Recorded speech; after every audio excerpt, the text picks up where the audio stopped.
inserting your bobbin on the Pfaff Creative Icon 2 does have a few tips I want to share so you can always do this successfully. So first off, if you have a bobbin in the machine, to take it out, slide your finger to the right and that will pop up this little cover.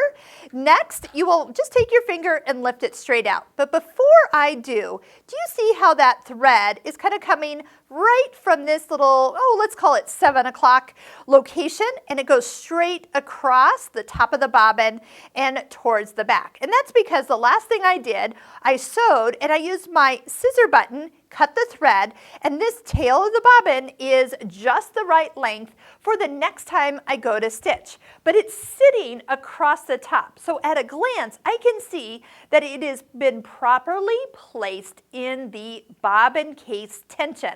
And that's what we're going to talk about. So as I pull it out, you can just bring your finger in and lift the bobbin out. When you wind a bobbin on the top of your machine, you will find you've been following and watching for the Pfaff logo. When the logo is on top, that is how you know you are putting the bobbin in correctly. Notice the thread does come off the left side of the bobbin. So as you drop it in, here is what you can do. Here's a quick little tip. If you just let it flip over the top of the bobbin, it will come down and around to this little groove in the front. Let's call it about 6 o'clock is what you're looking for. As this thread comes in and drops into that groove, place your finger on the bobbin and pull to the top left corner of your machine. Did you hear that little click? That click indicates that you have properly placed the thread in the bobbin case tension. At this point, to get it to the right length for sewing, so you don't have to bring this thread up like you did on your older machines, bring the thread over the top here and then follow the little arrows down to this point. Underneath this is a little cutter. So if you place the cover back in place and pull on your thread, it cuts it to the perfect length.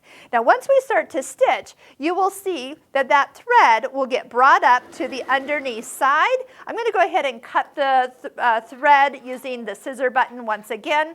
And when I pull it out, all I'm going to be seeing is the needle thread. But now that bobbin thread is laying right across the top, right where it needs to be, so it can be picked up for the next stitch. So if you're ever wondering why you only have one thread, that is why. This machine is amazing and can handle not having both threads always on the top when you start to sew.